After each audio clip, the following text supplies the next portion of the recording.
Hi friend, good morning. এটা কি বলো তোমরা? কে কে খেতে ভালোবাসো সেটাও কমেন্টে জানাও। কেমন আমার বরের এটা খুব পছন্দের খাবার, তো আজকে এটাই আমি রান্না করব। আর এটা রান্না করতে করতে আমি উপকরণ কি কি দেবো সেটাও দেখে নিও। এটা দেবো আমি আজকে বেগুন দেবো, কুচু দেবো, আর একটু আলু দেবো, তার সঙ্গে পেঁয়াজ কুচি থাকবে, টমেটো কুচি থাকবে, আদা রসুন বাটা তো থাকবেই। তো এই দেখো জল গরম করতে দিয়ে দিয়েছি। একটু জলটা গরম হলে হলুদ দিয়ে দেবো, হলুদ দিয়ে এই গুগলিটাকে একটু সেদ্ধ করে নেবো। আর এইদিকে আলু কচুটাও সেদ্ধ করে নেবো। তারপর তোমাদেরকে আর প্রসেসটা দেখাচ্ছি, পরের প্রসেসটা কেমন। জল গরম হয়ে গেছে, হলুদ দিয়ে দিয়েছি। এবার জলটা ফুটে উঠবে, ফুটে ওঠার পর আমি এইটা দিয়ে দেবো। এই দেখো জলটা ফুটে উঠেছে, তো জলটা ফুটে উঠাতে এই দেখো হলুদ দিয়ে দিয়েছি, তো ওর সঙ্গে এটা আমি ফেলে দেবো। তো একটু সেদ্ধ করে নেবো, একটু লবণ দিয়ে একটু এটাকে সেদ্ধ করে নেবো। কেমন? তো সেদ্ধ করে নিই, তারপর তোমাদের সঙ্গে আবার পরের প্রসেসটা দেখাবো কেমন। এই দেখো একটু লবণ দিয়ে দিলাম, তো লবণ দিয়ে এটাকে এবার সেদ্ধ করে নেবো। লবণ দিয়ে এটাকে একটু সেদ্ধ করে নেবো, ভাপিয়ে নেবো। ভাপিয়ে নেওয়ার পর আবার রান্না করব, পরে দেখাচ্ছি তোমাদের। পরে ভিডিও করতে ভুলে গেছিলাম। এই দেখো গুগলিটাকে সেদ্ধ করে জল ঝরিয়ে ভেজে নিয়েছি, বেগুন ভেজে রেখে দিলাম।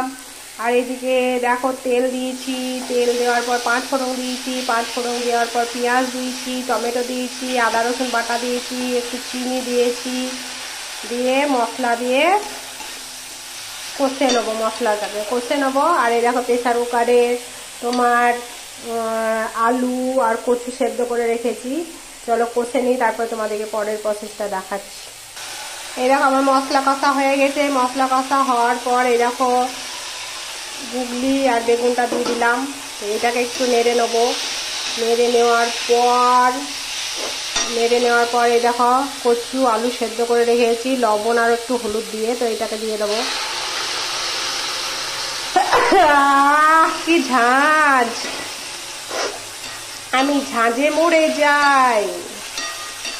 তো এটাকে এইবার একটু কষে নেবো। এখন জল দেবো না, একটু কষে নিই, তারপর তোমাদেরকে দেখাচ্ছি। এই দেখো আমার কষা হয়ে গেল। এইবার একটু জল দিয়ে দেবো। এই দেখো জল দিয়ে দেবো, একটু হালকা দেবো, বেশি ঝোল করব না, একটু গায়ে লাগা লাগা করব। গায়ে লাগা লাগা করলে বেশি খেতে ভালো লাগবে, খুব ঝোল করব না। আর যেহেতু আমার আরো তরকারি হবে, এর সঙ্গে মাছ হবে, দেখবে মাছ তেঁতুল দেওয়া করে রেখেছি। এই দেখো মাছ তেঁতুল দেওয়া করে রেখেছি, তো মাছ আছে, আবার ওটা তোমার কি বলে গুগলি হবে, মাছ হবে, শাক কেটে রেখেছি, শাক হবে, আর হবে তোমার ঢেঁড়স হবে সর্ষে দিয়ে ঢেঁড়স। চলো এই হবে আজকের মেনু। আর আজকে কার কার ঘরে কি হয়েছে কমেন্টে জানিও কেমন। বাই, পরের ব্লগে আবার দেখা হবে। টাটা।